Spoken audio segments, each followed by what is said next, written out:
ईद का दिन था। हमारे प्यारे नबी के घर में खाने को कुछ न था। हज़रत आयशा ने फरमाया, या रसूलल्लाह, आज ईद का दिन है और आपकी आदत है कि आप किसी भी साहिल को खाली हाथ वापस जाने नहीं देते, और ईद के दिन तो ज़्यादा सवाल ही आएंगे। आप सल्लल्लाहु अलैहि वसल्लम हज़रत आयशा की परेशानी को समझ गए।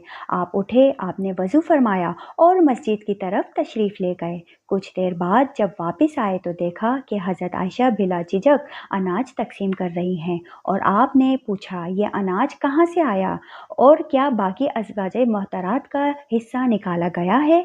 तो हज़रत आयशा ने फरमाया कि या रसूलल्लाह, ये सारा अनाज हज़रत ओस्मान ने भेजा है, और बाकी अज़वाजे मोहतरात के घर भी बराबर माल यानी 11-11 ऊँट अनाज के लदे हुए भेजे हैं।